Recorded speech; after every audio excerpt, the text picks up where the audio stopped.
Jalony e weche mag alwora kod jokanye sekta mar lupo koro dwani migepe mopogore mag piny owacho kod mag ji giwegi marango weche mag rito alwora omakre kanyakla mar manyo kaka inyalo resi nam lolwe mar tieko midhiero masani jolupo kale kaluwore gi kwan rech masani odok chien e nam. Kaka lipota marwa e kauntino Ali Abich lero, oyangore ni chido ma nam lolwe tiyo gi kiluwa mar richo kind midhiero mamoko osemiyo kwan rech odok piny e nam kendo kelo pek e sekta mar lupo.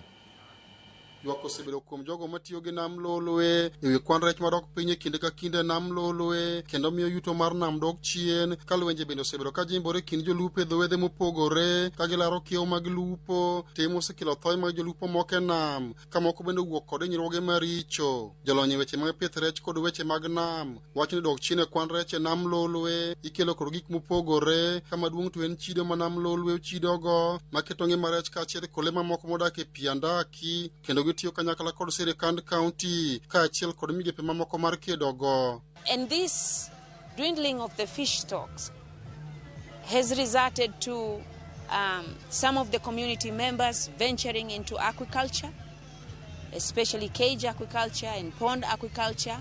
And this policy really provides a legal framework on how to work on these new investments that have been happening in the Homa Bay County, the cage aquaculture and pond aquaculture, and working in producing fish in a sustainable manner. Jakom komiti od bura mar kaunti ma Homa Bay ma ochung'ne chenro mag lupo kod mwandu mawuok e bolo Michael Ojalanyangi wacho ni od burano ne rik osekalo chike magato neno ni nam lolwe oriti kaka owinjore mondo chenro mag lupo kik rochre. Homa Bay County ko Bob Blue Economy osebedo gi chike maber. Kawuono kendo wadhi launch policy machielo ma iluongo mar fisheries and aquaculture. Odhi konyo joma lupo pile joma lupo jaywak ni ka gin e nam misandogi imayo gi tonde mag yie ji biro gogi to policy no dhi miyo joma lupo e nam ong'endo kodhi e nam odhi gi tol machalo nade to ber ni gik ma ujo be ni ka en e nam to dhi konyo. As department mar Blue Economy wasegero chope dho nam ka dho nam. Chope nitiere ma joma lupo joma timo business kanyo dhiye mano wasetimo. Wagero chope nam ka nam, wagero storage kuonde ma ka joma luwo rech e nam to ginyalo mako rech kendo giketo rech kama rech okethre. Bende jakom dho wedhe kaunti ma Homa Bay Edward Oremo wacho ni tiyo kod kiluwa maricho chido ma nam lolwe chidogo kaachiel kod medruok mar buya mar Ford osemiyo chenro mag lupo bedo kod ng'ikruok maduong'. En jowa ma pod otimo sinani e kiluwa maricho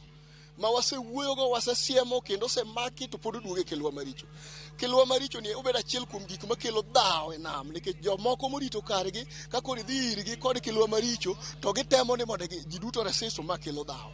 Mar ariyo en kaka nam isiko kendo uso nam pile gimiluongo ni water hyacinth ma en Ford kata gugu maji onduso bathe konya achiel.